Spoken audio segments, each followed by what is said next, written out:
Fórmula 1, fíjense qué épocas. Estamos en Zandvoort, en las playas, en las dunas del mítico circuito holandés. Al ladito, pegadito a esas playas, se construyó en el año 1948. Se inauguró, la gente haciendo muñequitos muy pegaditos al lado. Se iban, el único circuito prácticamente del mundo en el que se puede ir directamente desde la playa caminando hacia la tribuna de la recta principal de esta localidad muy cercana a la capital holandesa, a Ámsterdam, y de hecho uno de los barrios del este de la capital, barrio de Haarlem, está casi pegado a lo que sigue siendo este trazado, que fue mucho más rápido y mucho más grande en otras épocas, y fue remodelado a finales de la década de los 80 de forma definitiva ante el advenimiento de una serie de urbanizaciones que estaban amenazando de alguna manera su existencia. Al final se llegó a un arreglo con el ayuntamiento, con la municipalidad de Zandvoort, y se terminó por seguir corriendo en ese circuito, pero en una versión mucho más acotada. En esta ocasión, en 1984, ese era el campeonato justamente. Así estaban las cosas. Lauda era primero con 48. Prost estaba segundo con 43.5 después de ese Gran Premio de Mónaco del 84, recordémoslo. Y estaba la cosa bastante peleada entre los hombres del equipo McLaren, 26.5 para Elio De Angelis. Todos los que habían puntuado en ese Gran Premio de Mónaco estaban con ese medio punto, con ese decimal, con esa puntuación diferente respecto al resto. Y esto era, como decíamos, el Gran Premio de Holanda del 84. Un saludo de Víctor Seara, gracias por estar ahí reviviendo estas carreras de leyenda. Para los nostálgicos hoy verdaderamente hay una buena pieza para rememorar. Estas son imágenes de la clasificación. Fíjense lo rápido que era este espectacular circuito de Zandvoort. 13ª prueba del mundial. La era turbo para aquella época, en aquellas ocasiones. Qué linda imagen de Elio De Angelis. Y qué lindo sonido incluso para los turbos, ¿no? En aquella época. Peter Ward, director, jefe, hombre de referencia del equipo Lotus en aquel entonces, hablando con Elio De Angelis a la bajada del auto.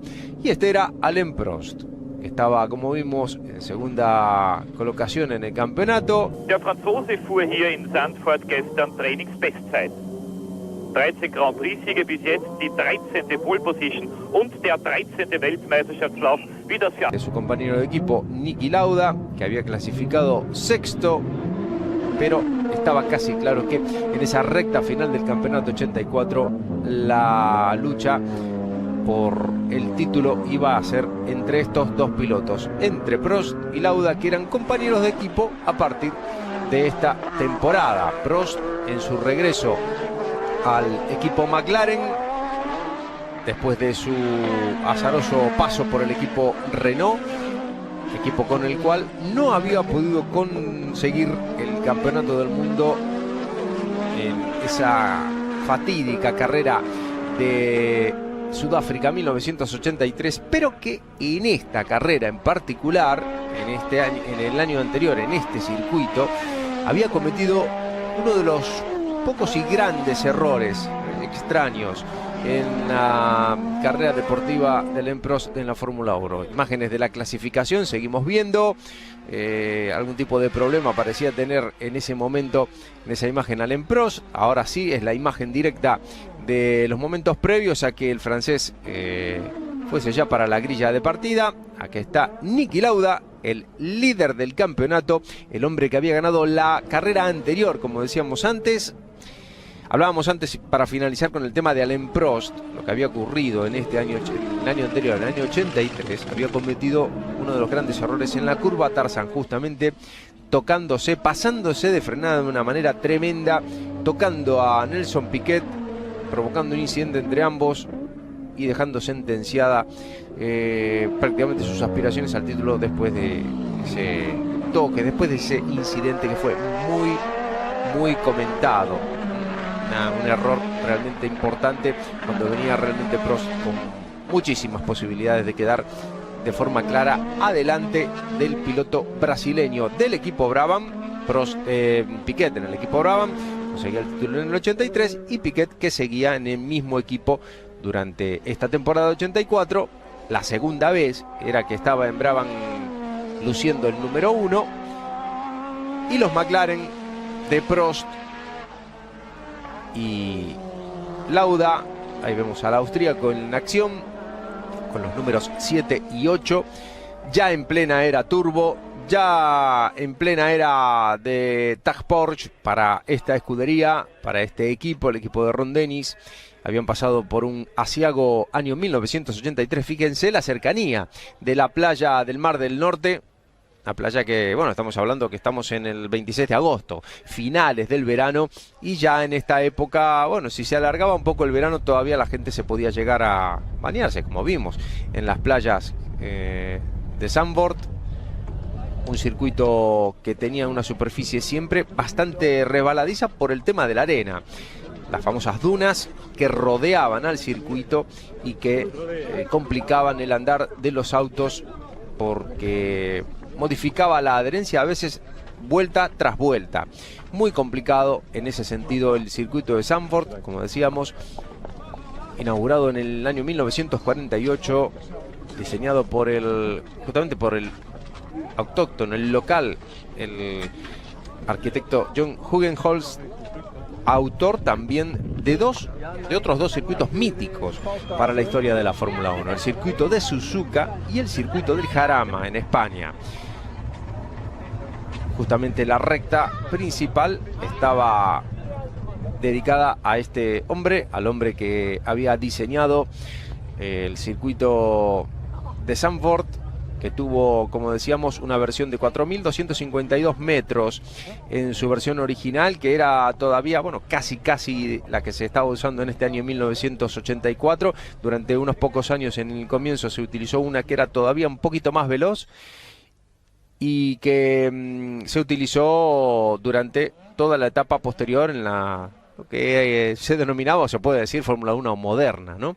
Circuito muchísimo más largo, con una recta principal muy larga, a la que se llegaba a la curva de Tarzán con muchísima velocidad. Esa espectacular curva de Tarzán, la primera curva del circuito, con un peralte bastante pronunciado y donde pudimos ver muchísimas escenas que pasaron a la historia de la Fórmula 1. Una era la que comentábamos antes protagonistas Prost, al que vemos en la imagen, con Nelson Piquet en el año anterior a este, en el año 83, el toque, luego la espeluznante salida de pista y golpazo tremendo en esa primera curva de René Arnoux con el Renault en 1982. Se le salió una rueda y se fue derechito contra las protecciones.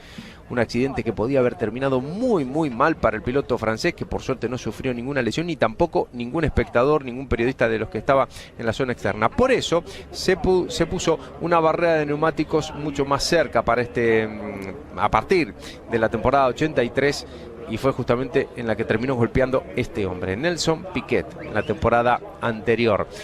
En el año 1981 también hubo un toque que determinó de alguna manera y tuvo mucho que ver con la definición del campeonato mundial de aquel año, y fue ese toque entre Carlos Alberto Reutemann y Jacques Laffite, con la eliminación de ambos y el aprovechamiento por parte de Nelson Piquet de ese abandono por parte de estos dos hombres. Ese error del cual Carlos Alberto Reutemann siempre estuvo pensando, ¿no? ¿Por qué se había precipitado aquella vez? Algo parecido a lo que le pasó a Prost justamente un par de años después.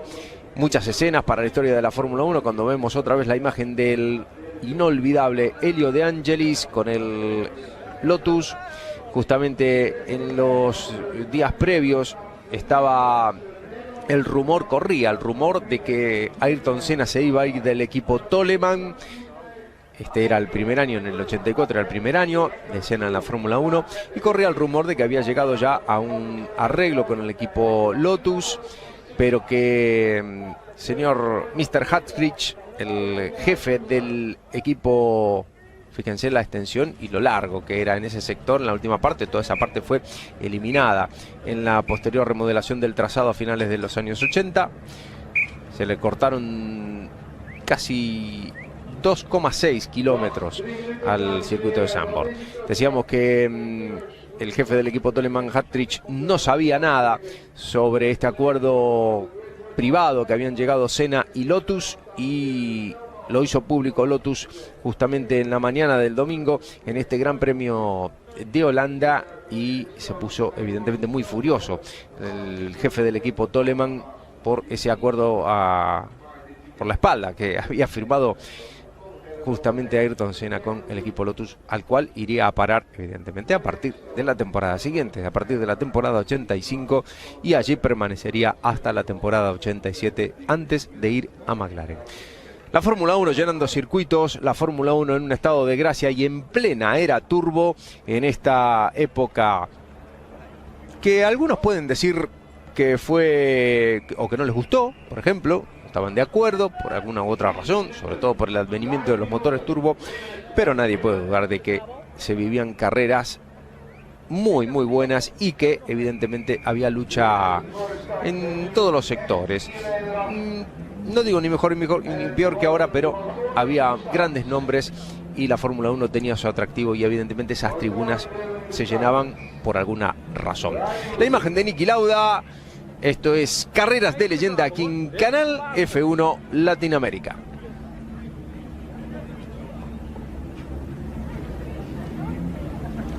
La imagen del campeón 1982, Keke Rosberg, con el Williams Honda, el FW09, obra de Patrick Head y Nilo Atlee, el auto que había debutado en la última carrera del año 83 en Sudáfrica, y un Keke Rosberg y un equipo Williams que estaba pidiendo a gritos ya que por favor entrase ese motor Honda a funcionar, porque no había nada que hacer ya para un auto con motor aspirado.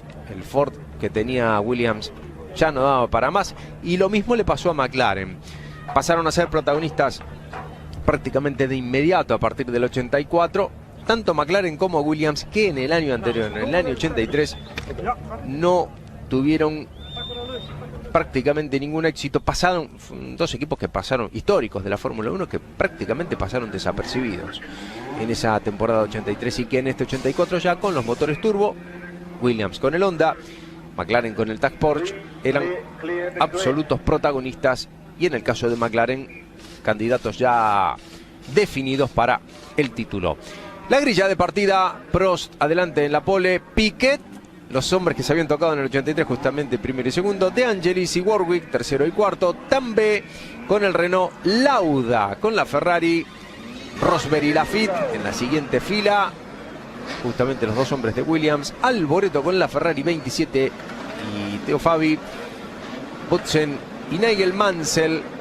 Luego venían justamente Ayrton Senna y Andrea De Cesaris, René Arnoux con la otra Ferrari y Manfred Winkelhock con el ATS, Eddie Cheever y Ricardo Patrese, los dos hombres del equipo Alfa Romeo, Marc Surer y François Gesnot con el Guillet, Piercarlo Ghinzani y Jonathan Palmer.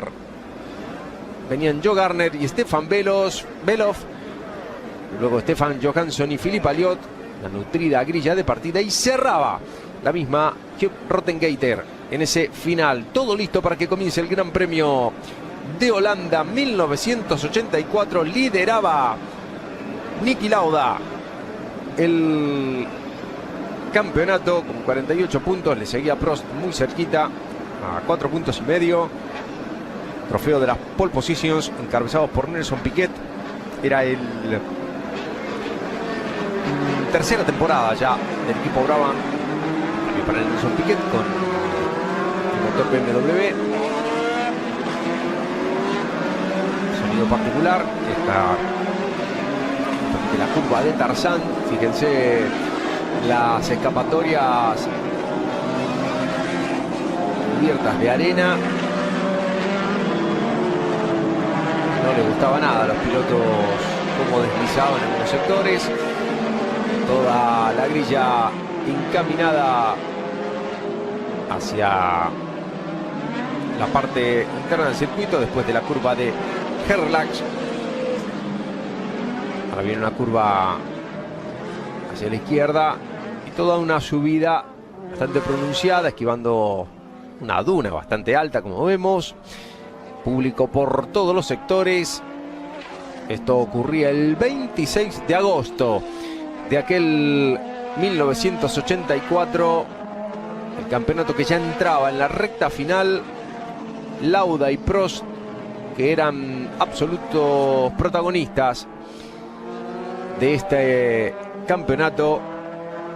Y para el francés no le valía evidentemente otra cosa que ganar, sobre todo porque el último ganador había sido Niki Lauda en Austria.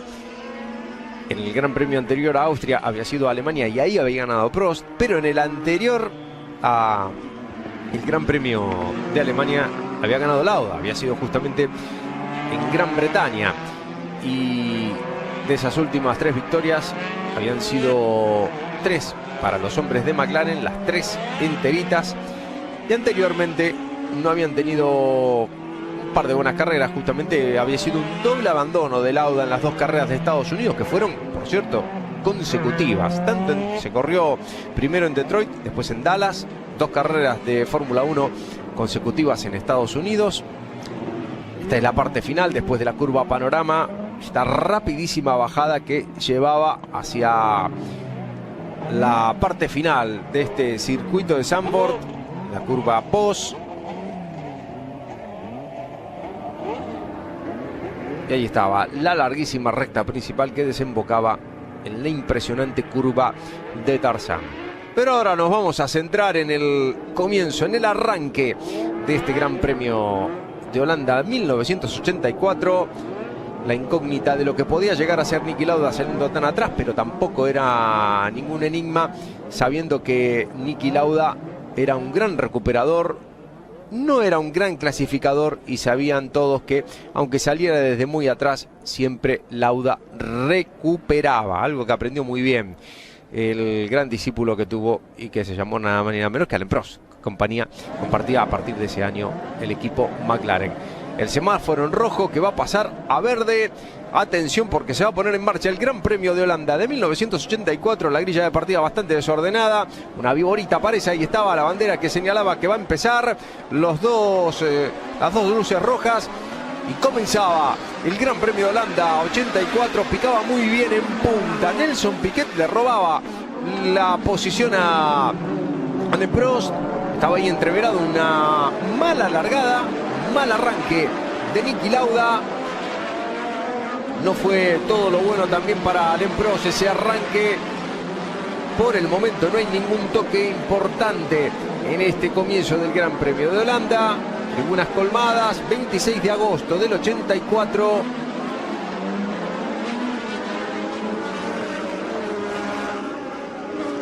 Todos los autos que van rumbo a la curva de Sveglak, este sector rapidísimo del circuito de Zandvoort. Para los nostálgicos, hoy una buena cita.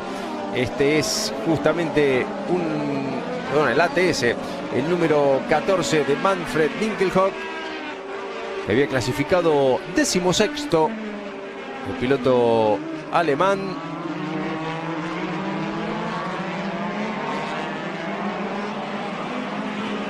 El auténtico representante. Ahí se van 2 autos afuera, uno de los Ligier y el Alfa Romeo de Eddie Cheever, que vuelve a la pista, evidentemente con toda la arena encima, muy complicado era cuando te ibas afuera ahí en Zandvoort. Llegando los autos a la curva de Tarzán, espectacular, increíble imagen de los autos en esa curva. Antes hacíamos la enumeración de lo que, o de momentos históricos de la Fórmula 1 que se habían producido en ese sector. No hay que olvidar, por ejemplo, la pirueta de Gilles Villeneuve en el arranque del Gran Premio de Holanda de 1981, que terminó con su abandono, un semivuelo del piloto canadiense, y esa lucha rueda a rueda, inolvidable, al milímetro, entre Mario Andretti y Carlos Alberto Reutemann en la temporada 1980. En ese sector, zona más alejada de los boxes, en este sector llamada curva del túnel oeste, y esta parte final, la bajada después de la curva panorama hacia la recta principal, acelerando a fondo los turbo. El nuevo paso por la meta.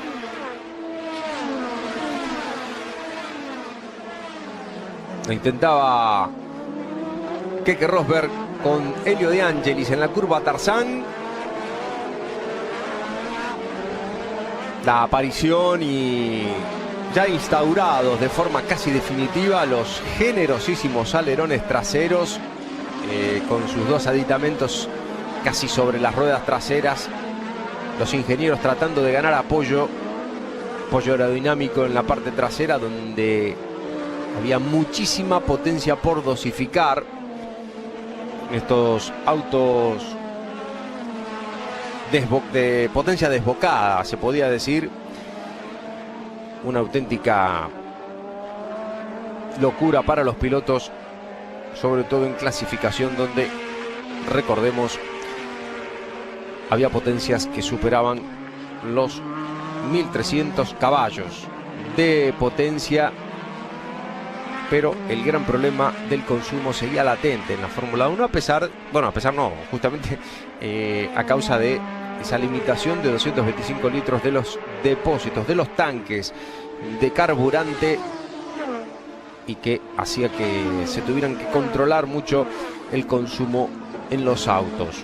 No parecía ser un problema para este vehículo, para el McLaren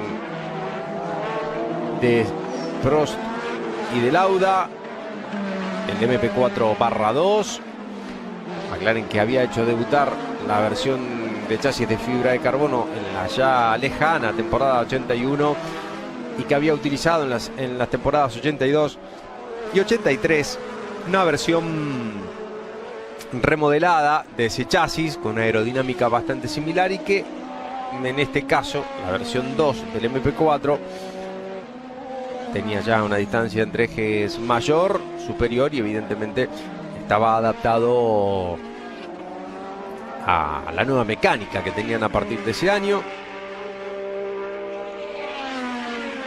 con las entradas de aire para el turbo al lado de la cabeza del piloto. Lo podemos ver justamente ahí al lado del casco de Alain Prost, a derecha y a izquierda. Tomas de aire diminutas para el turbo, que en otros autos estaban ubicadas en otros sectores, a veces bastante disimuladas.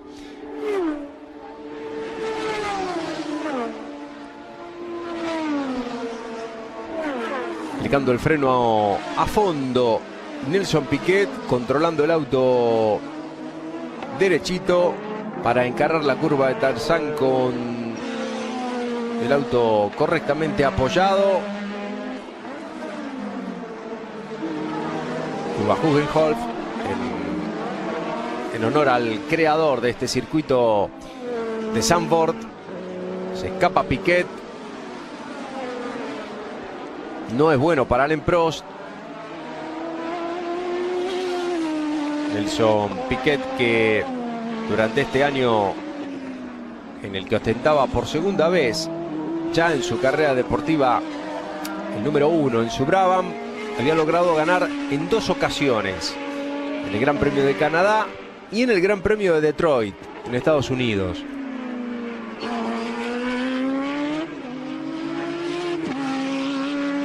Otro ganador, aparte de los mencionados anteriormente, de Lauda y de Prost, y el otro que les había acompañado en alguna victoria en este año 84 hasta este momento, era Michele Alboreto, que había logrado ganar la tercera carrera de la temporada, el Gran Premio de Bélgica.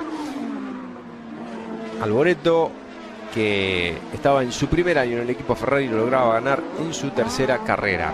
La lucha entre Warwick y Elio De Angelis justito. Un duelo para disfrutar. Warwick, De Angelis. Detrás viene Patrick Tambay con el otro Renault. Ese sector de la curva Hülkenberg da prácticamente a la... Bueno, no prácticamente. Ese sector está actualmente idéntico. La parte trasera de los boxes prácticamente se tocan con esa curva. Una curva que está en una pendiente bastante pronunciada. Y una curva también bastante peligrosa donde antaño hubo accidentes bastante importantes. Una historia de Zandvoort con la Fórmula 1 que tuvo momentos trágicos. Tuvo accidentes fatales. Evidentemente, probablemente el más recordado sea el de Roger Williamson en el año 1973, cuando el auto volcó, se incendió y nadie pudo hacer nada por él, a pesar de que David Parley lo intentó. Gran amigo, y no pudo salvarlo de las llamas. Nelson Piquet primero, después de 5 vueltas. Ahí estaba la recuperación de Niki Lauda, que había quedado noveno en esos primeros compases después de haber arrancado en la 6ª posición en la grilla de partida. Fíjense, el austríaco superando ya a Warwick. Antes había intercalado las posiciones. Está adelante Tambay de su compañero de equipo, Tambay, De Angelis y Warwick. Ese era el orden. Ahora superaba el austríaco a el piloto británico. Viene con mucho ritmo Niki Lauda.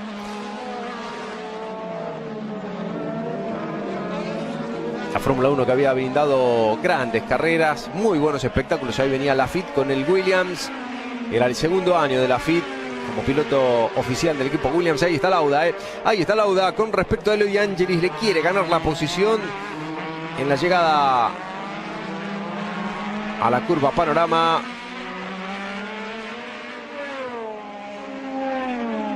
Y casi con toda seguridad en la recta principal el austríaco le va a poder superar al hombre de Lotus. Ahí va Prost. Antes pasaba el Brabham de Piquet. Será Rosberg. Y ahí estaba Lauda superando a De Angelis. Y por poquito no se pudo meter delante del auto de Tambay. Maniobra justita. Alargaba la frenada también el lío De Angelis. Ahora la próxima víctima tiene que ser Tambay para el austríaco.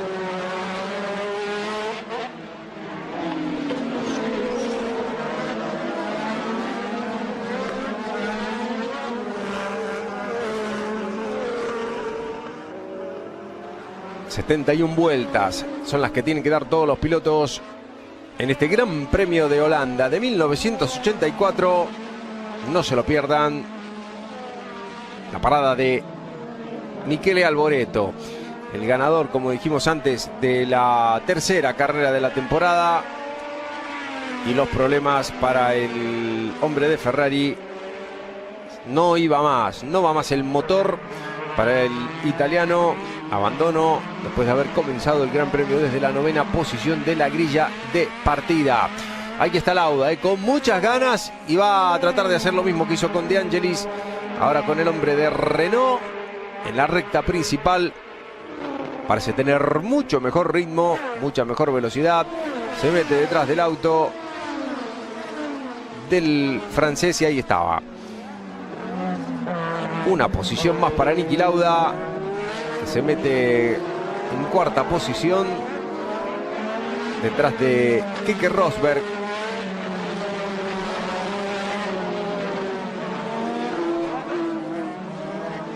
Hablábamos antes de historia de la Fórmula 1, tragedias que hubo durante su historia. Hablábamos de esa muerte del 29 de julio del año 73 de Roger Williamson, pero también 3 años antes había tenido lugar la muerte del recordado también Pierre Courage, cuando se vio encerrado en el De Tomaso, que pilotaba y no tuvo posibilidades de escapar del incendio.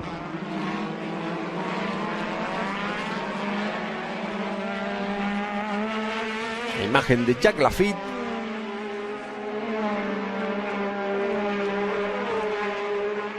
Historia de la Fórmula 1 en este circuito de Zandvoort. Niki Lauda, que venía muy rápido, ya estaba pegadito. Ahí lo vemos ya al austríaco. Lo va a tantear durante toda la vuelta, casi con toda seguridad, que viene con tanto ritmo que a lo mejor lo puede llegar a intentar en alguna curva antes. Sabe que en la recta principal, con lo larga que es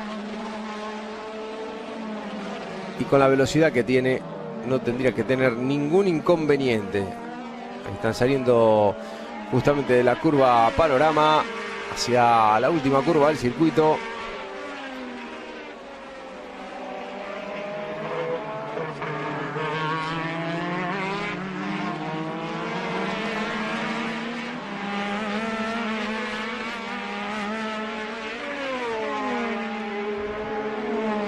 Circuito muy veloz en esa configuración, evidentemente. Luego se hizo bastante más trabado. El intento de Niki Lauda. Y acá se le hace más complicado porque la exuberante potencia del motor Honda del auto de Keke Rosberg no le deja actuar. No le deja acometer ese sorpaso. El motor Honda RA164E de 1500 centímetros cúbicos, luchando contra el Tag Porsche TTE P01 de la misma cilindrada, evidentemente. 1500 centímetros cúbicos era lo máximo que se permitía para los motores turbo y 3000 para los aspirados.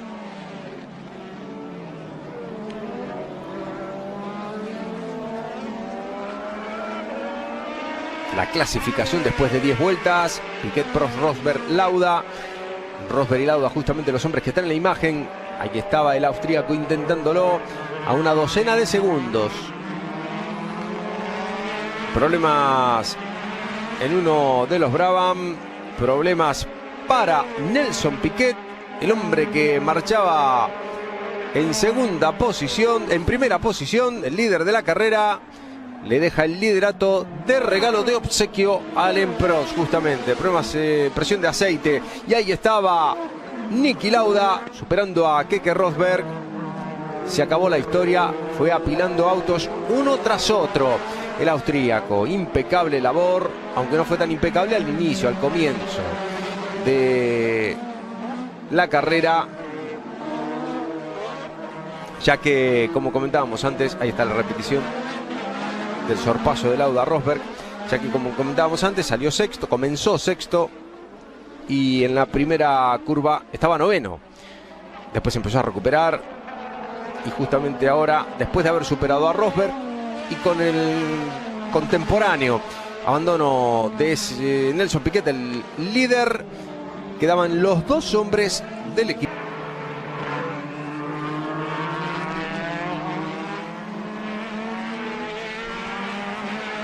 Ahí estaba la imagen del Osella Alfa Romeo de Piercarlo Ghinzani, que también tenía que dejar su auto en la parte externa de la pista, como vemos. Problemas con la bomba de nafta para el italiano. El auto de Manfred Winkelhock, que se había quedado detenido y que pudo retomar la marcha, como vemos. El único representante del equipo ATS, toda una institución prácticamente por aquellos años, por aquella época. ATS BMW.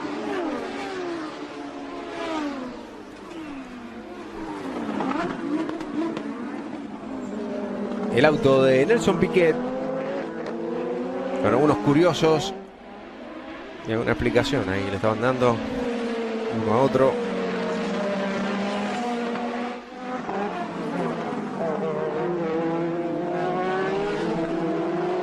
El equipo ATS, que debutaba con su propio auto en el año 1978. Antes veíamos la imagen de Winkelhock y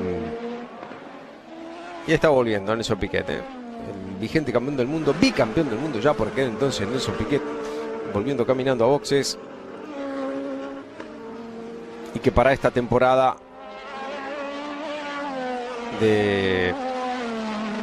justamente de 1984 había tenido diferentes representantes, 15 vueltas.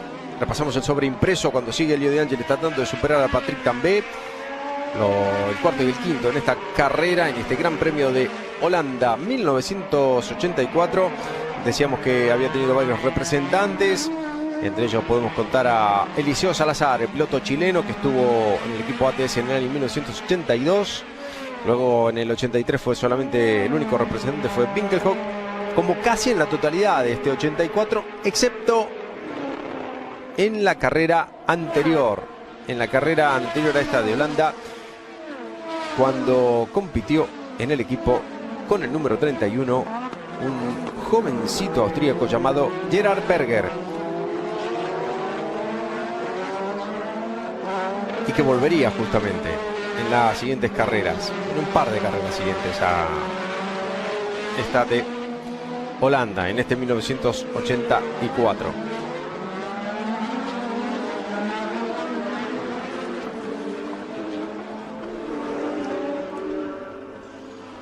La lucha entre los Renault y el Lotus, también Renault, que parece que se disipa, que va cambiando. Va ganando algo de terreno, algo de aire para poder respirar Patrick Tambay. Aunque no se puede fiar mucho de lo que viene haciendo Elio De Angelis, que viene muy rápido el italiano en algunos sectores, sobre todo a partir de esta segunda mitad del trazado.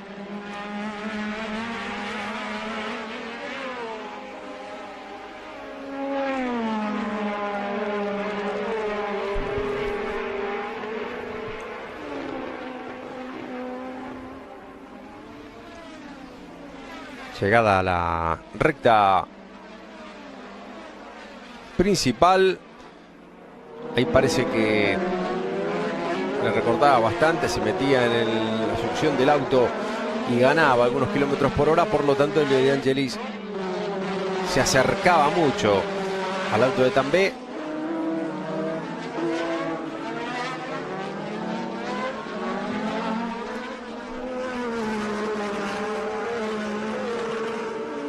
Una temporada para Patrick Tambay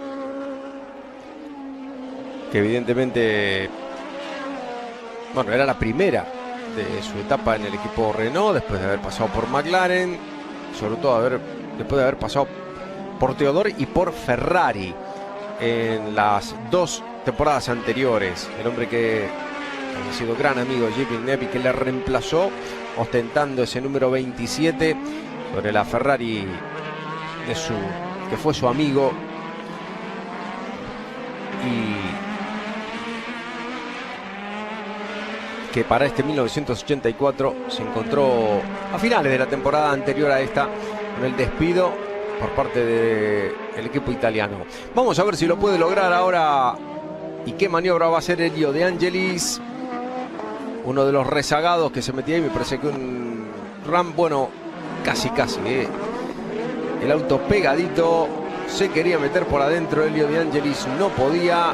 La maniobra justa y muy bien custodiando la cuerda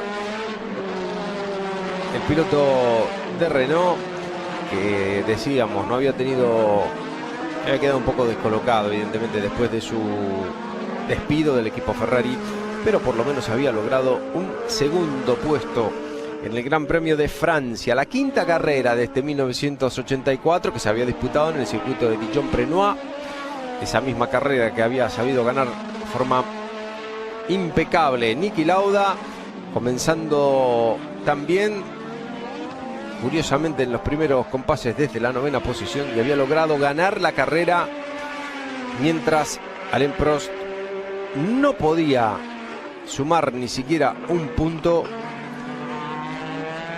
y sobre todo después de que el francés había llegado a acusar al equipo McLaren por una estrategia bastante complicada, bastante errónea, eso sí. Abandono para Marc Surer, ahí lo vemos en la imagen, en el cuadro superior. Parece que Elio De Angelis lo va a intentar ahora. Uno de los rezagados estaba colaborando. Y vamos a ver en esta recta principal cómo llegan todos a la curva de Tarzán. Fíjense lo que hace Elio De Angelis, se tiene que meter por la parte de adentro y rápidamente se tiene que ir hacia el sector medio de la pista. Por poquito no se la da contra el guardrail. Qué maniobra tan pero tan complicada, tan difícil y tan peligrosa, ¿eh? A 300 kilómetros por hora en ese sector, esquivando prácticamente el guardrail, pasándole a centímetros, tratando de encontrar el hueco que no le dejaba, porque estaba también defendiendo con uñas y dientes su posición.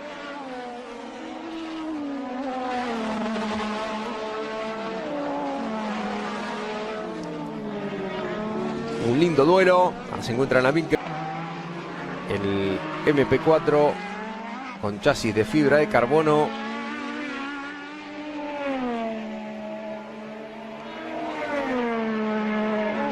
Y aparte de eso, un muy buen contrato con el equipo McLaren que le ayudó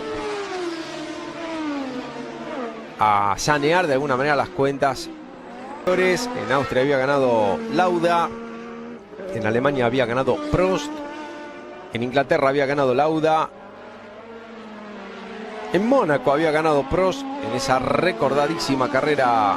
Fíjense cómo ha disminuido la distancia entre los dos hombres de McLaren. Cuidadito porque se viene acercando en las últimas vueltas mucho Lauda a Prost. Este es Theo Fabi, el compañero de Piquet.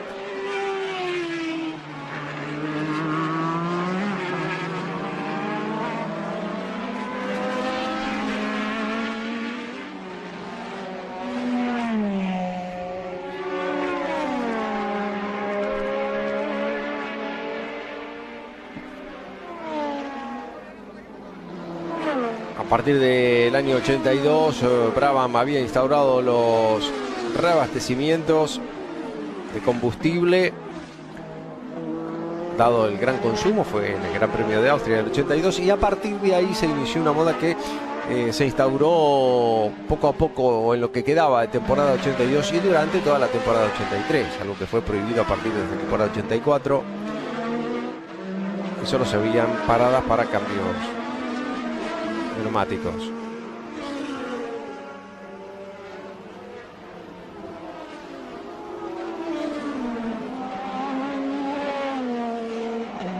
La imagen de Lauda, saltaba el auto un poquito de atrás, esa curva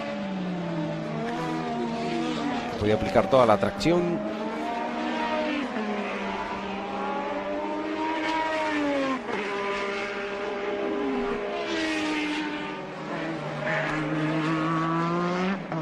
Diferencia que se sigue manteniendo en torno a los 2.5, 2.7 en este sector para los hombres de McLaren.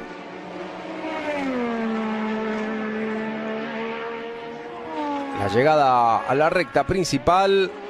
Prost, que trazaba por la mitad del asfalto, la mitad de la pista. Atención porque hay un incidente muy importante entre Winkelhock y el número 16 de el Renault de Derek Warwick. Abandono de ambos, como vemos. En esta vuelta 23 se acababa la historia.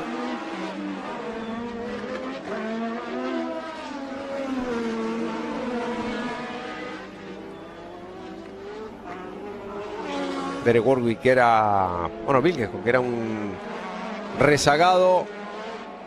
Derek Warwick, que parece que, bueno, en el sobreimpreso ahí estaba mezclando nombres, pero no era Thierry Boutsen ni un primo, era el que decíamos justamente, Winkelhock, piloto alemán de ATS.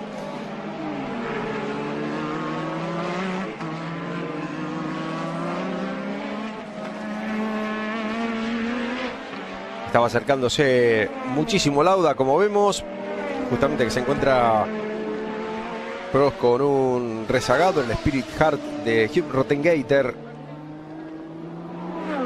piloto local, el piloto holandés, el único representante justamente de su país en el Gran Premio de su país, con un auto muy al estilo de la naranja mecánica, selección de fútbol, ¿no? Pintado todo de naranja. Derek Warwick, que se resistía a bajarse del Renault, pero el R40, pero al final lo tuvo que hacer. No vimos si se fue a buscar a pedirle alguna explicación a Winkelhock.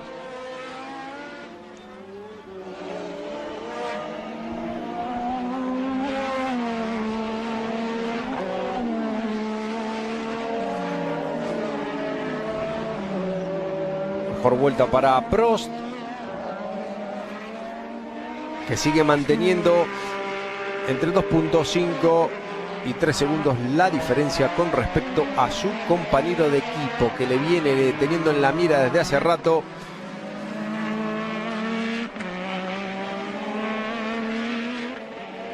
Incluso en estos momentos parece que la estira un poquito la diferencia del francés. Bueno, acá ponen 1.3, pero como vemos la distancia es mayor que 1.3, eso es anterior. Rosberg, que sigue tercero a casi 25 segundos. També, De Angelis y Arnoux, los 6 primeros, los 6 que cosecharían puntos en caso de terminar en esas posiciones.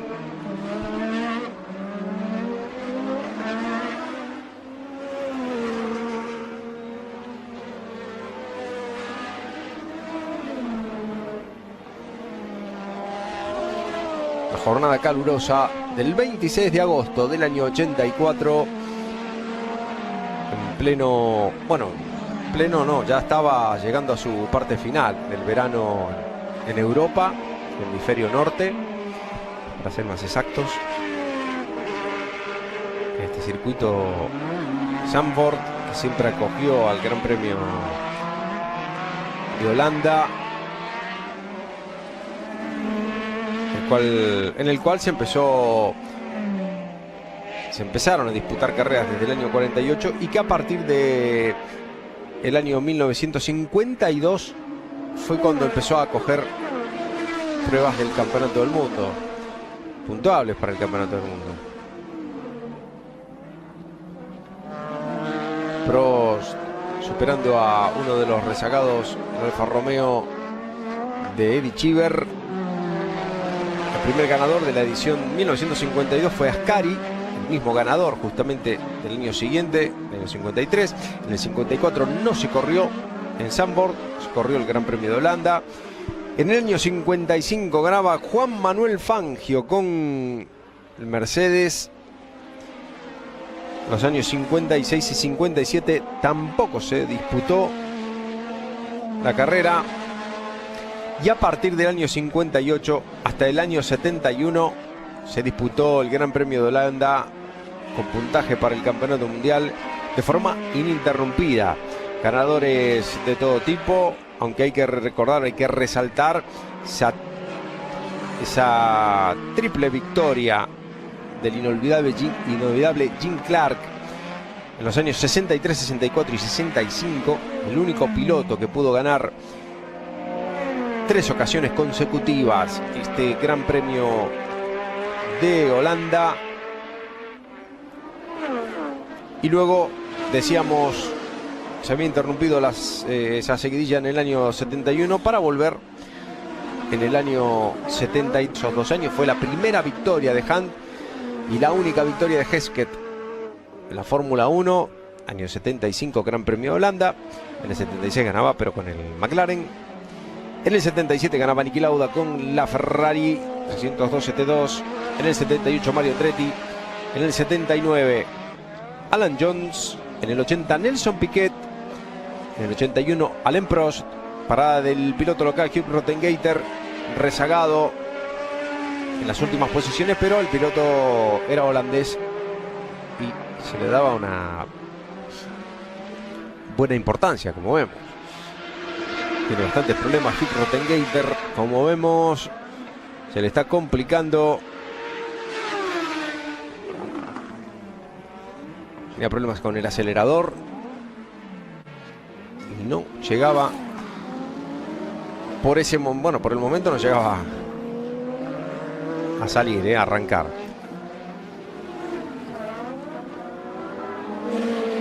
Hablamos de la historia de este Gran Premio de Holanda. Circuito que, como comentábamos antes, utilizó un dibujo muy parecido a este, modificado en el sector de la curva panorama, la parte final del circuito, desde los años 48 al 71. A partir del 73, en esa curva panorama se hizo una especie de S, una chicane bastante rápida. Un dibujo que permanece 91 en adelante. Prost, Pironi, Arnoux. Y la incógnita era saber si el francés, que también lideraba en esta ocasión en el año 84, iba a ser capaz de mantener ese liderato y conseguir la cuarta victoria consecutiva de un francés en este Gran Premio de Holanda. Estas son carreras de leyenda en Canal F1 Latinoamérica.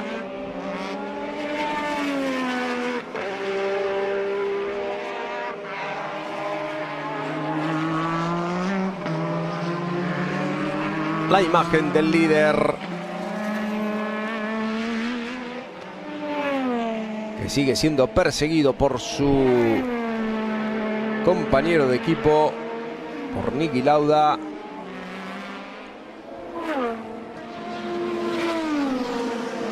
...30 vueltas... serán 71... que tienen que dar los pilotos. 3.0, 3 segundos ya la diferencia entre Prost y Lauda. Controlaba muy bien el francés.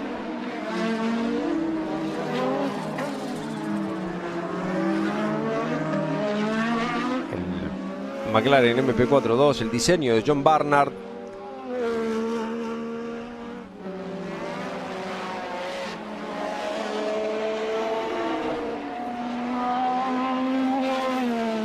Este auto del MP4-2 que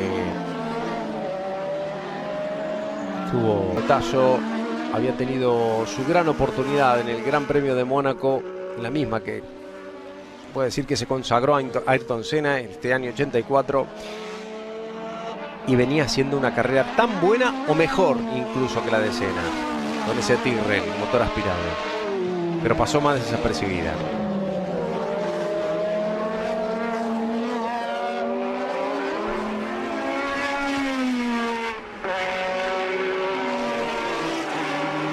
Esa curva que terminaba de pasar Elio De Angelis justamente fue la curva donde tuvo el accidente fatal Roger Williamson en el año 73.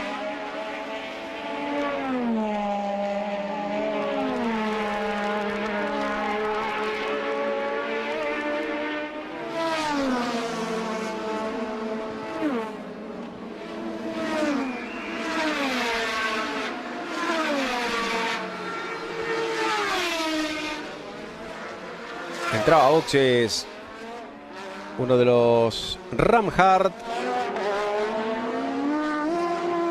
de Philippe Alliot.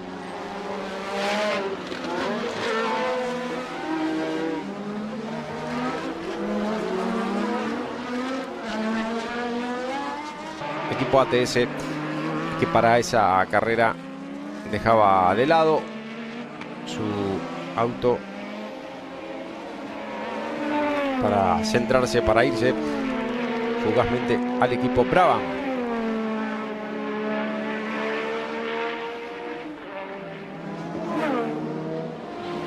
Alain Prost cruzando la meta. 35 vueltas, mitad de carrera exactamente ahora. Prost primero, Lauda, Rosberg también, De Angelis y Mansell, los 6 primeros. Mansell que se mete dentro de los que suman puntos. Estas son carreras de leyenda aquí en Canal F1 Latinoamérica. No se la pierdan. Holanda 84.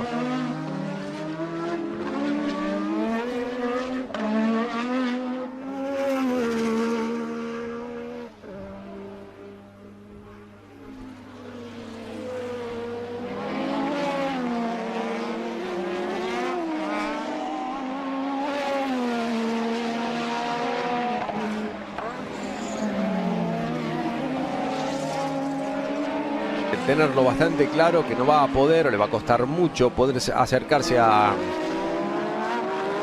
esa primera posición de su compañero de equipo, Elio De Angelis, que se va a encontrar con unos rezagados y que le van a hacer perder algo de tiempo, y tiene que tener cuidado porque viene muy rápido Nigel Mansell con el otro Lotus Renault.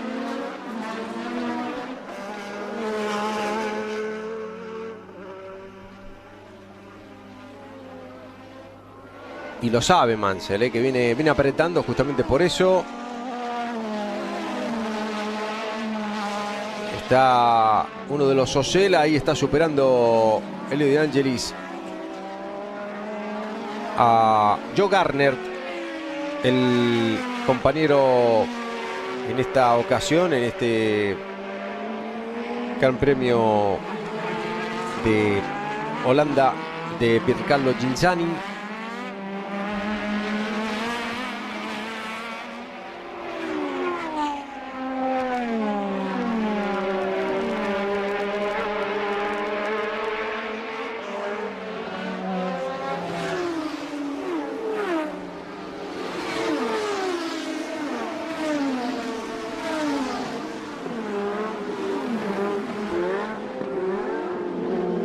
Y ahí está, la imagen del Renault de Patrick Tambay.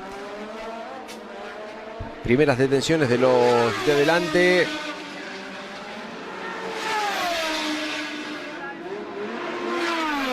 Problemas en la trasera izquierda para el Renault número 16. Casi 15 segundos. Salen Prost.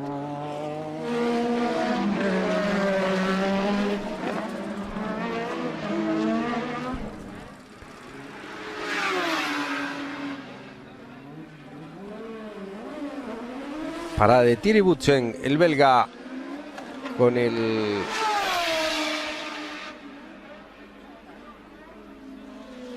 Arrows BMW.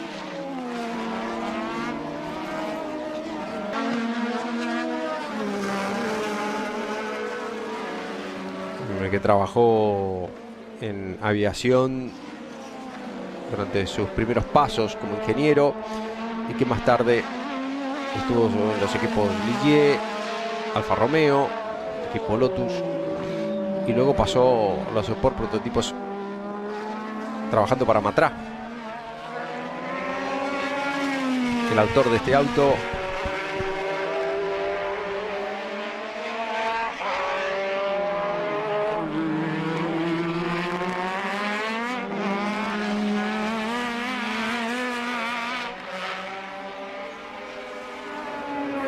gran piloto, Elio De Angelis, que justamente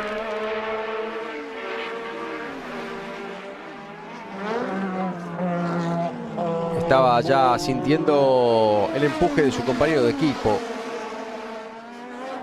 de un Nobel, se podía decir, Nigel Mansell, que había debutado en la Fórmula 1 en el año 1980. Igualmente ya estábamos hablando de la cuarta temporada de Mansell en la Fórmula 1, aunque era la tercera como piloto titular. Gran control del auto, como veíamos en la frenada para el piloto británico, en esa persecución a su compañero de equipo. Y qué control había que tener, fíjense en esa subida. Autos que evidentemente no tenían control de tracción, no tenían dirección asistida y había que llevarlos a pulmón. Pilotos que terminaban la carrera exhaustos, muy mermados físicamente, y sobre todo porque había que domar no solo una aerodinámica bastante pesada, aplicando alerones los ingenieros por todos los sitios posibles para poder dominar a esos caballos, para que se pudiera aplicar la potencia al piso. No solamente por eso, sino porque había que ser capaces también en curvas de alta velocidad de mantener esas fuerzas G elevadísimas que ya para esta época del 84 se habían recuperado bastantes niveles, aceptables niveles de downforce, de efecto suelo, no ya logrado con los perfiles alares, evidentemente, que estaban prohibidos, estuvieron prohibidos a partir de la primera carrera del año 83, el año anterior a este. La imagen de la Ferrari de René Arnoux no lo habíamos podido apreciar al auto italiano prácticamente en ningún momento, porque Alboreto abandonó enseguida y no lo mostraron casi. Y ahora veíamos a Arnoux, que estuvo circulando en posiciones bastante retrasadas durante toda la carrera. La que vemos ahora es la imagen del líder tratando de superar a un rezagado. Se trata del Tyrrell, el número 3 de Stefan Johansson.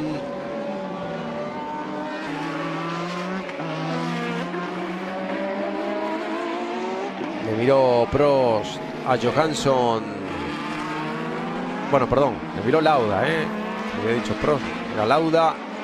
No le hizo ninguna seña con la mano, pero con la mirada que le tiró así de lado, le dijo directamente, claramente, con eso, que no se lo vuelve a ocurrir, que se había equivocado. Estaba Lauda, el equipo Surtees, y a partir de la temporada 79 ya recaló en el equipo Renault. Ahí estuvo durante 4 temporadas como piloto titular René Arnoux, para pasar a partir de la temporada 83 como piloto oficial del equipo Ferrari. Esta era la segunda carrera, la segunda temporada de Arnoux como piloto de Ferrari. Estos son los dos hombres del equipo Lotus, que siguen prácticamente a la misma distancia que venían hace unas 5 vueltas. Son De Angelis y Mansell. 45 vueltas. Prost, Lauda, Rosberg. A Rosberg lo vimos poco, pero sigue ahí en posiciones de podio. Prost, Lauda, Rosberg, De Angelis, Mansell y Arnoux, que a pesar de el desdibujado Gran Premio, para lo que se podía esperar, ¿no?, de un equipo como Ferrari, por lo menos estaba en el camino de poder conseguir un puntito por ahora.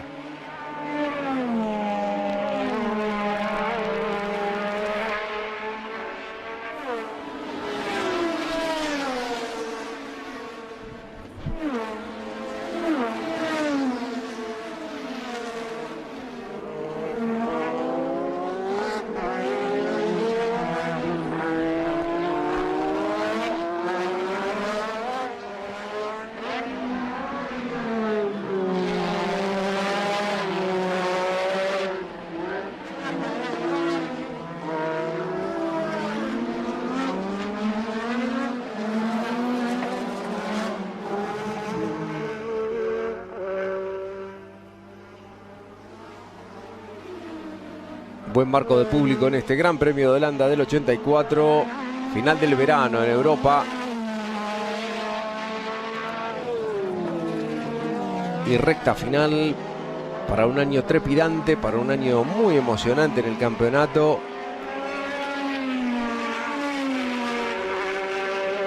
4.252 metros de longitud para este circuito de Zandvoort en aquella versión,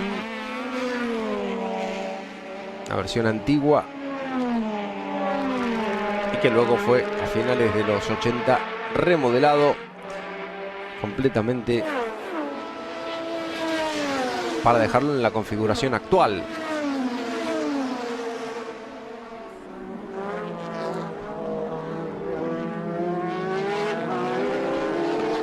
Exigido Mansell tratando de recuperar terreno, haciendo una trayectoria diferente a la de Elio De Angelis en ese sector, en esa llegada a la primera curva. Se van a encontrar ahora De Angelis y Mansell con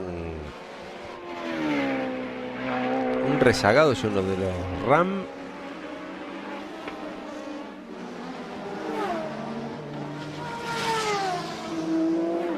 Otra vez la imagen del piloto local de Geert Rottengater.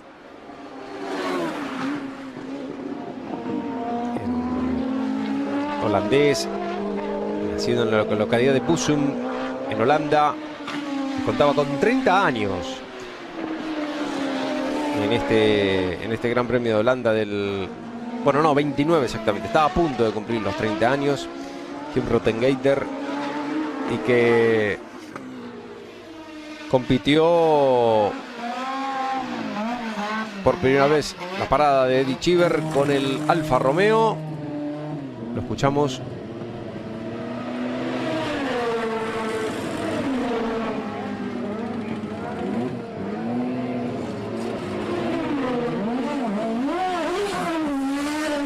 Debutaba justamente en el Gran Premio de Canadá. Bueno, no llegó a debutar. No clasificó en este 84. Lo intentó también en Detroit, pero finalmente fue en Dallas, en el Gran Premio, en el segundo Gran Premio de Estados Unidos, donde pudo debutar y se mantuvo en la Fórmula 1 durante esa temporada 84. Luego retornó en la temporada 85, pero después de la mitad, justamente a partir del Gran Premio de Alemania. Y luego tuvo su temporada final en la temporada 86, donde casi disputó toda la temporada entera. Bueno, le faltaron 4 carreras, pero fue en la que más grandes premios participó, disputando su Gran Premio final justamente en aquella recordada carrera en que se disputaron el título Mansell, Piquet y Prost en Australia, en Adelaida. Fue la última carrera justamente de Geert Rottengater, corriendo para el equipo Saxpeed.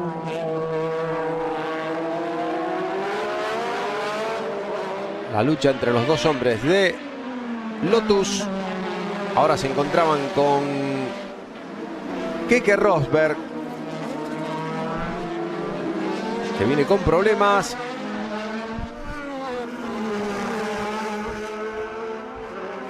La amenaza de los hombres de Renault, de Lotus, perdón, con motor Renault, eso sí.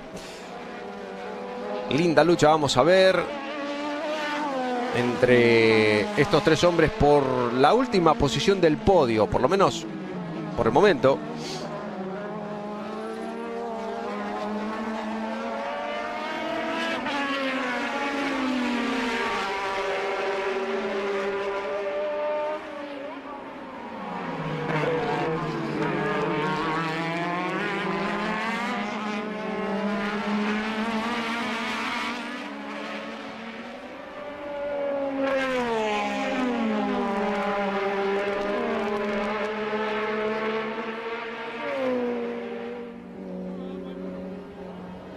A fondo el Williams, Honda perseguido por los Lotus Renault.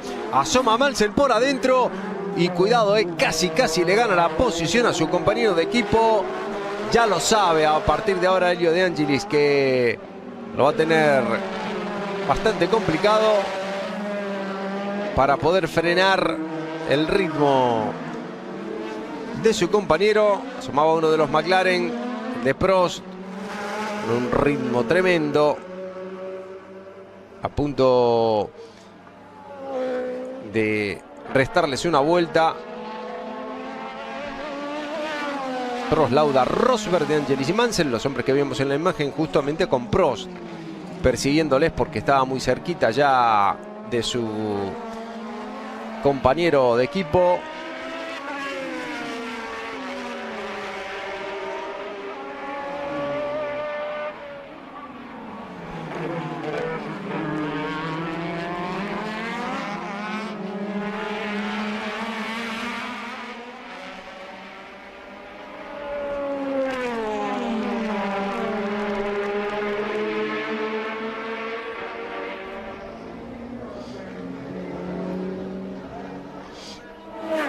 Los dos hombres de Lotus luchando.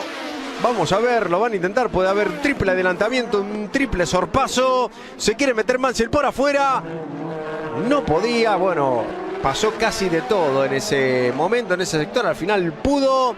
El británico en León, venía Prost. que también se metió a empezar a superar a rezagados. El primero, o la primera víctima, fue justamente Elio De Angelis. Gran maniobra de Mansell, espectacular lo hecho por el británico, superando a su compañero de equipo, al que ahora distancia por unos cuantos metros, después de que Prost haya podido también meter el auto. Y Mansell ahora va a tener su minuto de gloria también, tratando de, si puede, alcanzar a Keke Rosberg. Ya miraba por los espejos, viendo lo cerca que venía el Prost. Sabe que lo tiene que dejar pasar, pero también sabe a la misma vez que Elio De Angelis le puede descontar bastante terreno si pierde demasiado tiempo, dejándole pasar a Prost. Para Mansell es muy importante mantenerse adelante de Prost todo el tiempo que pueda. Fíjense unos cuantos metros le sacaba. Prost no se quiere meter, ¿eh? Ahí estaba Mansell, se le metió por adentro a Rosberg. Qué linda maniobra en la curva de Tarzán. Espectacular el duelo de Mansell y Rosberg. Viene Prost, pero Prost es el puntero de la carrera. En último término se daba cuenta justamente Rosberg que venía el puntero.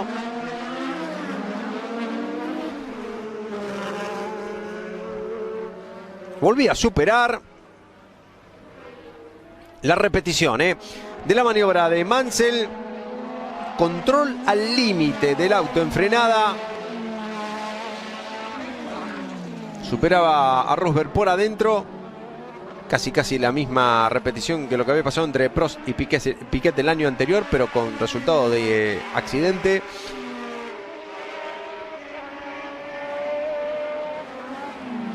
Mansell que ya pasa adelante de Rosberg, y Rosberg que no termina de darse cuenta de quién lleva ahí adelante. Este es Ricardo Patrese. Tuvo que abandonar el piloto de Alfa Romeo por problemas de motor. No va más para él. Rosberg y Prost, ahí están, paralelos. Prácticamente llegaba Prost. Superaba a Rosberg.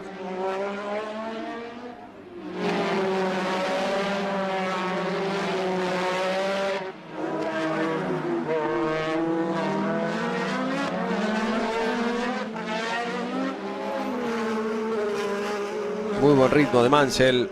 Excelente lo hecho por el piloto británico. Hay que recordar que venía desde muy atrás en los primeros compases de carrera, fue recuperando mucho terreno. Poco a poco fue acercando a la posición de su compañero de equipo. Lo fue tanteando durante unas cuantas vueltas y al final terminaba todo. Realmente ahí estaba Prost superando a Mansell. Y no solamente superó Mansell a su compañero de equipo, sino que también lo hizo con Keke Rosberg, que no venía igualmente muy bien. Problemas de consumo para el piloto de Williams Honda. Su compañero de equipo Jack Lafitte había abandonado.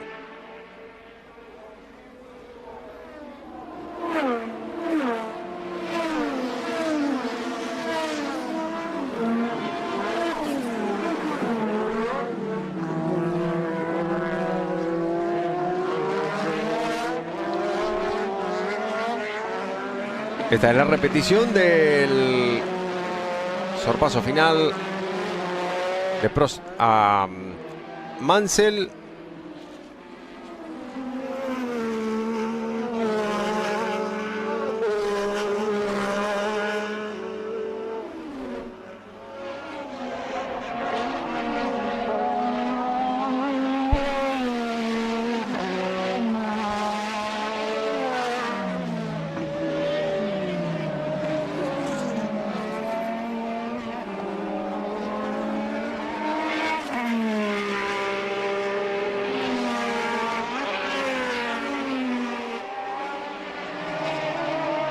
Imagen aérea de este circuito de Zandvoort. 55 vueltas, así estaban las cosas. Prost y Lauda separados por casi 15 segundos. A una vuelta Mansell, Rosberg, De Angelis, y asomaba también con el Brabham BMW Teo Fabi, el Brabham número 2.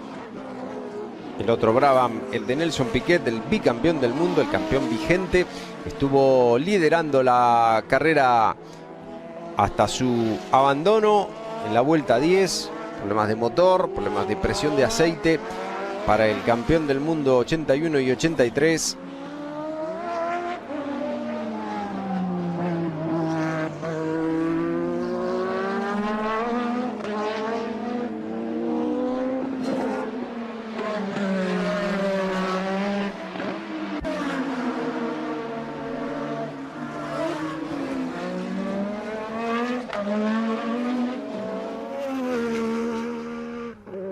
Sonido del McLaren, bueno, del motor TAC Porsche. Esa conjunción, esa unión, se puede decir, de empresas, de el grupo. Un momento final, esta parte final ya de la carrera de este Gran Premio de Holanda del 84. Liderando Alain Prost, segundo Niki Lauda, los hombres de McLaren que mandan en el campeonato y también en esta 13ª carrera del año en Zandvoort. Carreras de leyenda, Canal F1 Latinoamérica.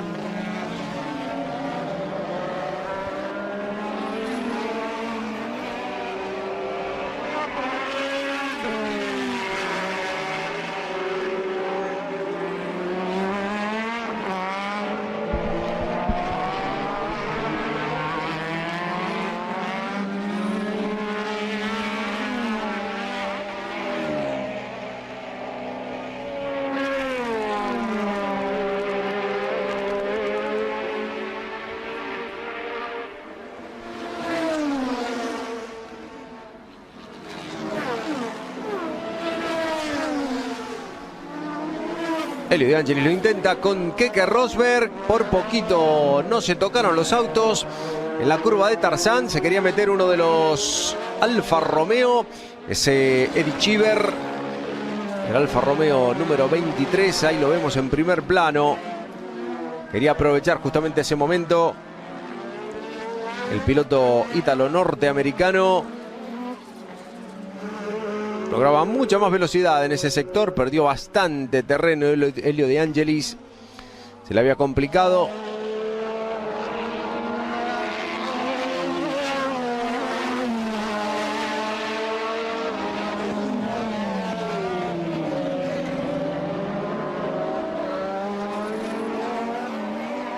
Hugh Rottengater dejando de pasar a Rosberg, a De Angelis y a Cheever. Vienen peleando tres nombres muy habituales, un símbolo, esos tres nombres de la década de los 80.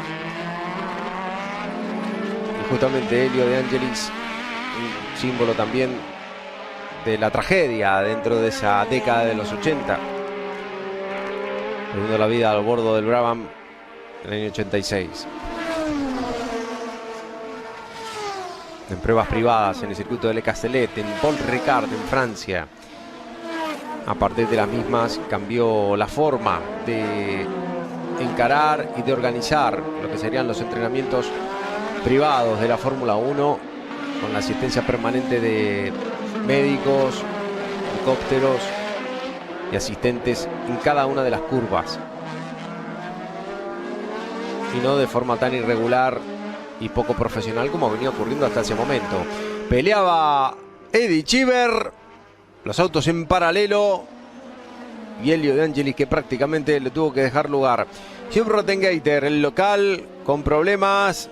Ahí lo vemos al auto naranja, el Spirit Heart de Hugh Rottengater, con problemas de acelerador que no se terminaron de solucionar después de esa fallida salida de boxes en un momento del pit stop. O sea, Piercarlo, no, era Joe Garner dejando pasar el austríaco con su ocela a Eddie Cheever. Joe Garner Un hombre también signado por la tragedia. Joe Garner moriría muy poquito tiempo después que Elio De Angelis, también en el año 86, unos días después, durante la disputa de las 24 horas de Le Mans.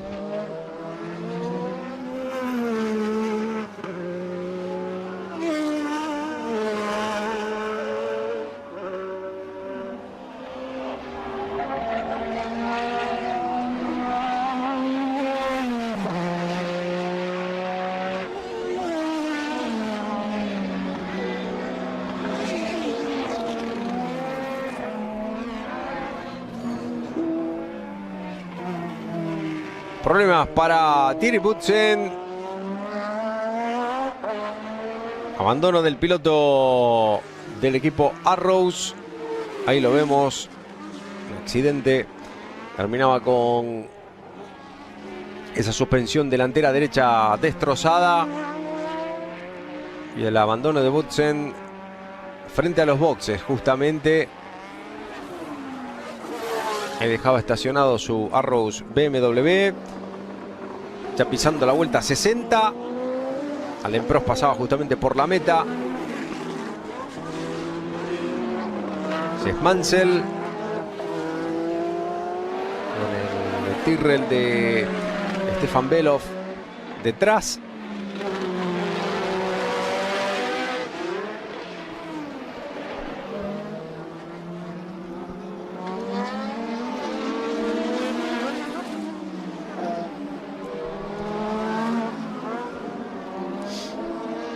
...60 vueltas, 61 ya. Quedan solo 10 para Prost, para Lauda, para Mansell, Rosberg, De Angelis y Fabi. Hasta ahora los 6 primeros. Esos problemas de consumo, problemas con el combustible que ha tenido Rosberg prácticamente desde mitad de carrera en adelante. Y justamente este es Thierry Boutsen, entrevista que, bueno, no era ni piloto local. Y hablando en flamenco. Pero Thierry, geef je de schuld aan René Arnoux van wat er gebeurde? el piloto belga que realmente en la parte flamenca y además que se habla en Holanda. De ahí debe venir esa entrevista tan especial de este hombre que llevaba, bueno, no era por aquel entonces evidentemente un hombre experimentado. Todavía le quedaba bastante por vivir en la Fórmula 1. Había debutado en la temporada anterior a esta, en el año 83, en ese equipo, en el equipo Arrows, en el Gran Premio de Bélgica precisamente. Luego siguió en el equipo Arrows durante las temporadas 84, la que vemos, la temporada 85 y 86, y a partir de la temporada 87 su carrera deportiva en la Fórmula 1 en el equipo Jordan en la temporada 93. No terminó siquiera el año Thierry Boutsen. La imagen de Prost, nueva vuelta para él, le van a quedar 9, menos de 9 ya para el final. No se le puede escapar, no se le debe escapar la victoria a Prost. El Ramhart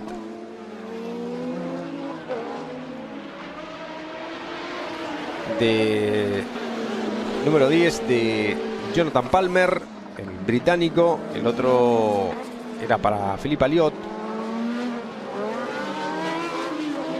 René Arnoux superando a Jonathan Palmer.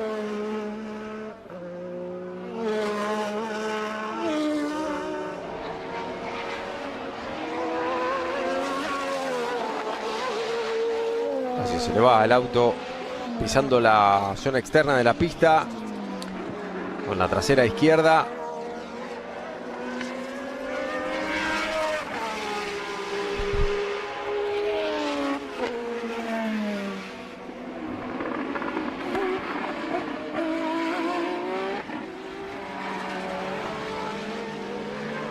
Ferrari bastante llamativa, extraña, diferente en su diseño. Los pontones traseros muy retrasados. Bastante larga en la distancia entre ejes. Testeo Fabi, Brabham número 2, BMW.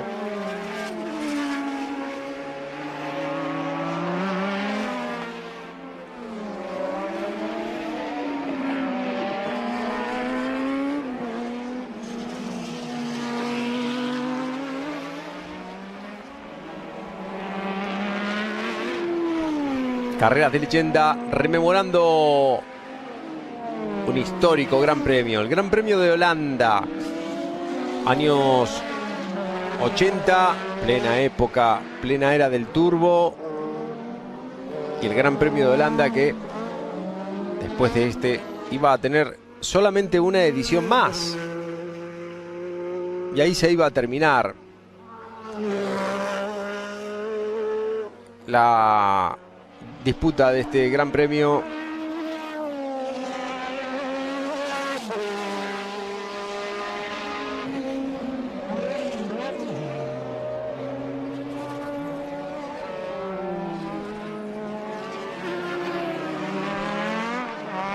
Keke Rosberg con el Williams Honda.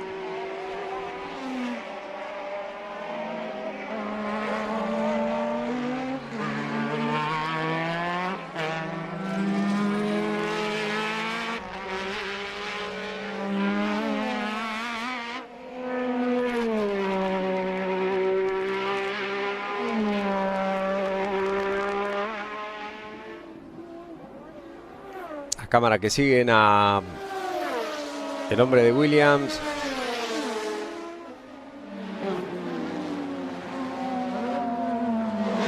Que viene en quinta posición.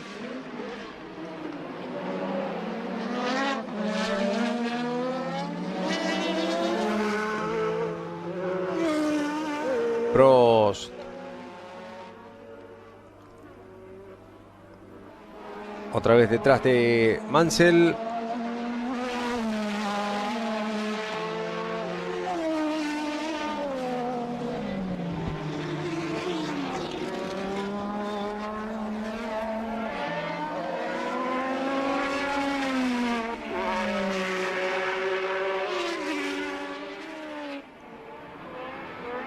La imagen del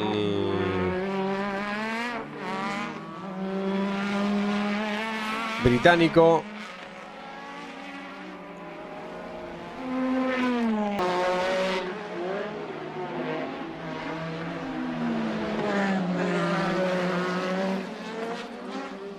Gran parte final de Nigel Mansell en esta carrera. El récord de vuelta sorprendente para René Arnoux, 1:19.465.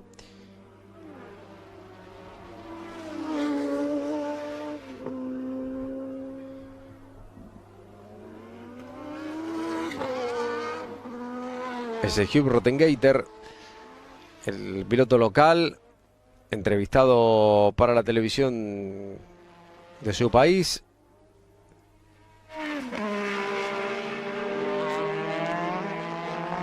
Tampoco tenían sonido. Si no lo tenemos nosotros, tampoco lo tenían en ese momento. El MP4-2 Tag Porsche, el McLaren de Niki Lauda, el tercero del austríaco en su vuelta a la Fórmula 1.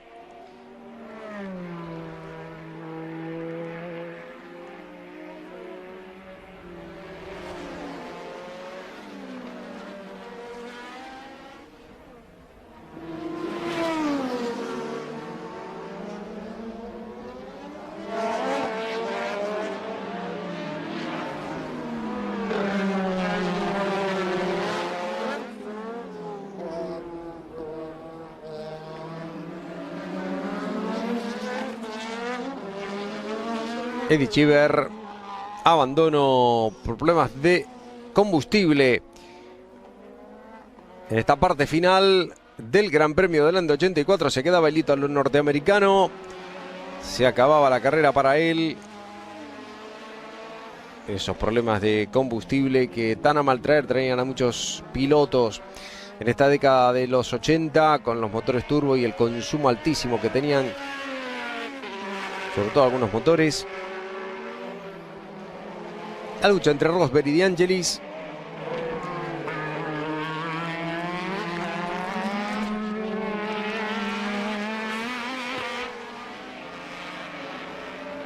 El cuarto y el quinto.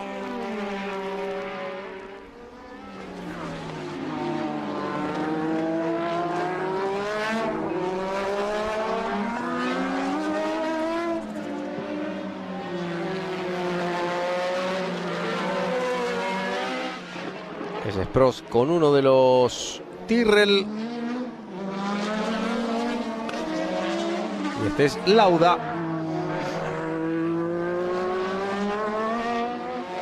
El cual le está descontando algo de terreno, pero si no media ningún inconveniente mecánico, no va a haber nada que hacer para el austríaco. En esta ocasión, el orden de los pilotos de Ron Dennis debería ser ese. René Arnoux, problemas para el francés, problemas eléctricos. La ayuda de un asistente para llevar al auto fuera del asfalto. Es el final de la carrera para el hombre de Ferrari, que venía haciendo todo el esfuerzo posible para poder entrar en los puntos y lamentablemente se quedaba, como vemos, sin ningún tipo de posibilidad en esta parte final del Gran Premio de Holanda.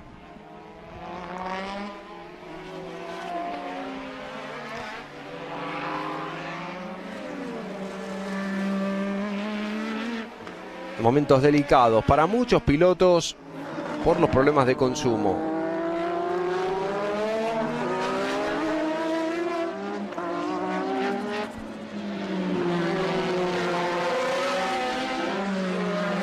Computadoras de a bordo que ya empezaban a dar los primeros números para poder llegar hasta el final, pero a veces fallaban, como vimos en algunos casos. Keke Rosberg, el hombre que venía en cuarta posición, un cambio de neumáticos, pero evidentemente no pueden hacer otra cosa en el equipo. No había más combustible, no se podía recargar, se acababa la carrera para él. Se acababa el Gran Premio de Holanda para el campeón del mundo del 82.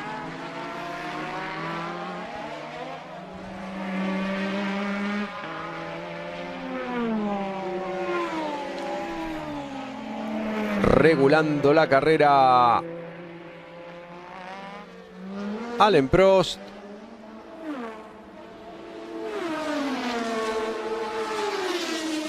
Nadie quería sorpresas. Nadie quería perder todo lo hecho hasta ese momento en un Gran Premio de Fórmula 1 por los problemas del consumo,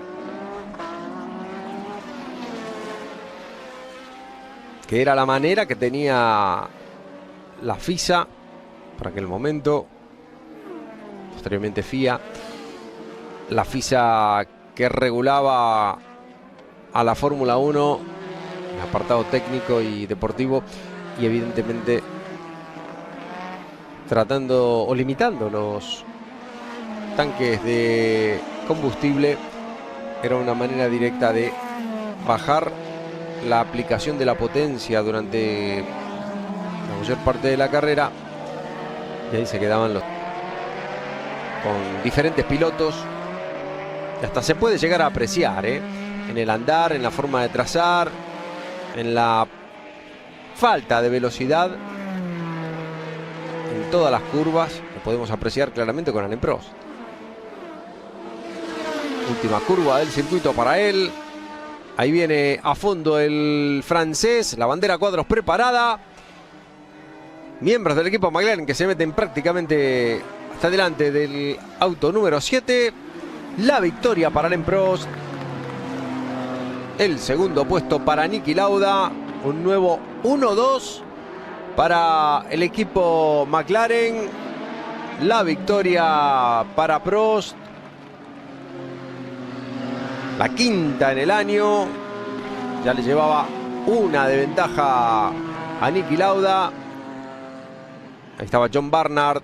Ahí estaba Joe Ramírez,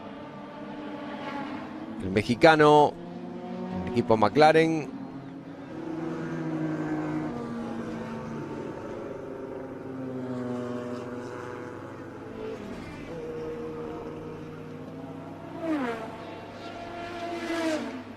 Las felicitaciones entre los miembros del equipo McLaren que vienen a saludar desde el equipo Williams. Dos históricos, dos estructuras históricas en la Fórmula 1. En primer plano otra vez Joe Ramírez. Saludo de Alain Prost. Se terminó el Gran Premio de Holanda 84. Victoria para el francés, la quinta del año, frente a 4 hasta ese momento de Niki Lauda. Para McLaren era el tercer 1-2 del año. Lo habían logrado primero en el Gran Premio de Sudáfrica, ganaba Lauda, segundo era Prost. Lo habían logrado también en el Gran Premio de Alemania. Primero era Prost, segundo Lauda. Y después lo lograban en este Gran Premio. En el Gran Premio de Holanda, primero era Prost y otra vez segundo Lauda. Tampoco iba a ser la última vez en el año que lo iban a lograr, porque este mismo resultado se iba a dar justamente en la última carrera del año. 71 vueltas, ahí están. Prost, Lauda, Mansell, el podio en este Gran Premio de Holanda 84. De Angelis, Fabi y Patrick Tambay con el Renault. Cerraban los 6 primeros, los que sumaban puntos. En Holanda 84 recogían Arnoux, justamente un compatriota suyo, Patrick Tambay. El auto de Philippe Alliot con un piloto sin casco, también francés, igual que René Arnoux.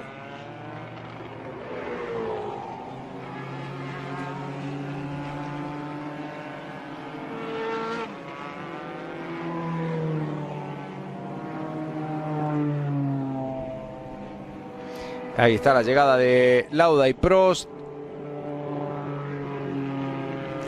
Saludaban los compañeros de equipo.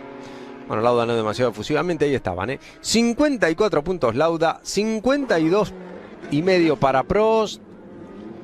Luego venían De Angelis con 29,5, muy lejos. Arnoux con 24,5 y después el resto: Piquet, Warwick, Rosberg, Alboreto, Mansell y Tambay.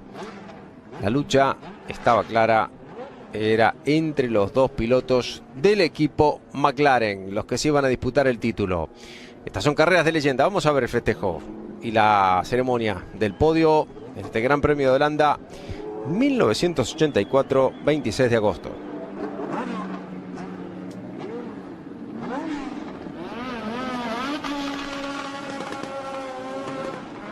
La imagen de Lauda y de Prost, el final de este Gran Premio. Están esperando al tercer clasificado, que es Nigel Mansell con el Lotus.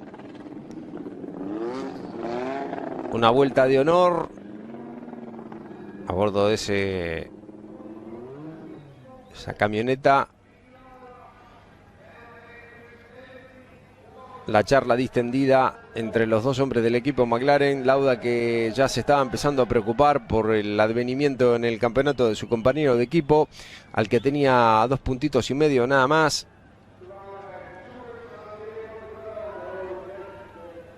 O 1,5 puntos. Ahí estaba Mansell.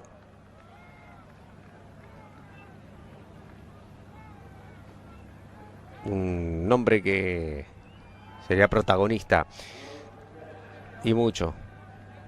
Más que nada con Prost, porque Lauda estaba ya en la recta final de su vida deportiva.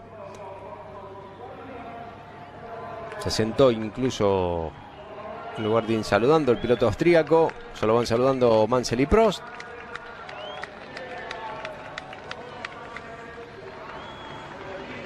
No estaba Lauda para muchos saludos.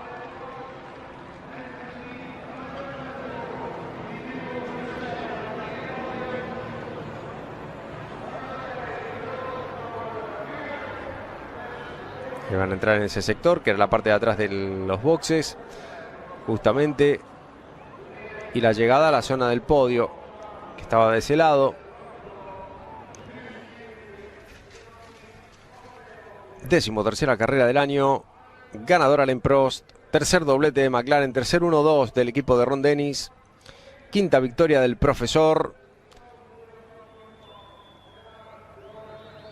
Y cuatro victorias llevaba hasta ese momento Niki Lauda.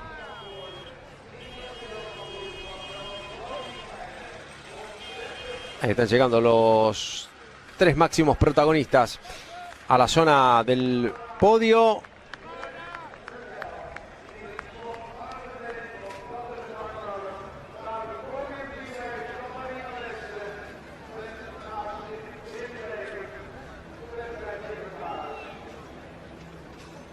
Este es Holanda 84, estas son carreras de leyenda aquí en Canal F1 Latinoamérica.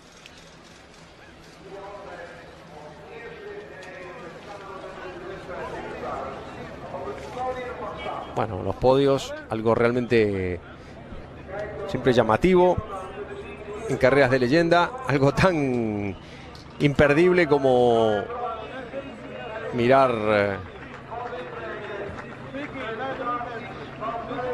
la misma carrera.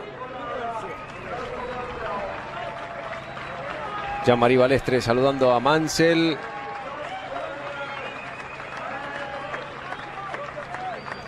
Corona de laureles para Alain Prost. 26 de agosto del 84.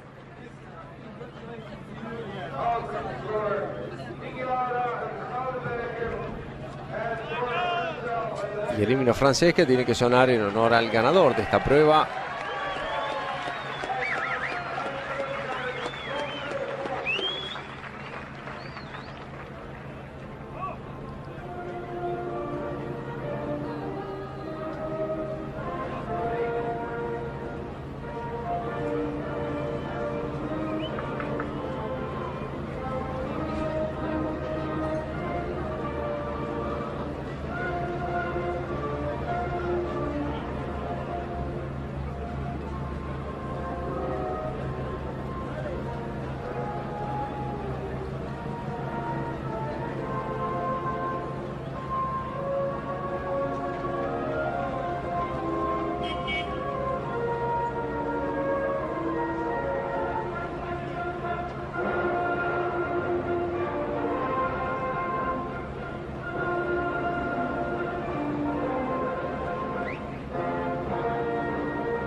Himno francés, el aplauso de la gente al ganador.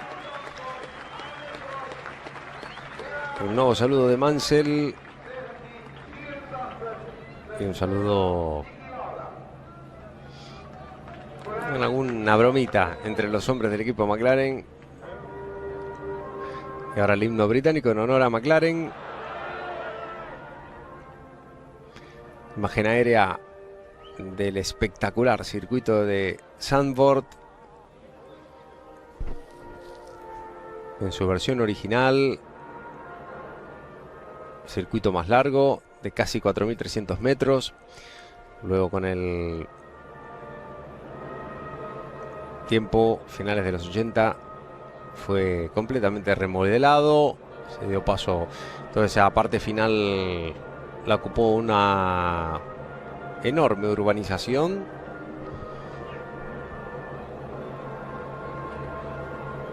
Y se quedó más corto, pero no perdió todo su encanto, evidentemente. Si es un circuito, sí, bastante más lento.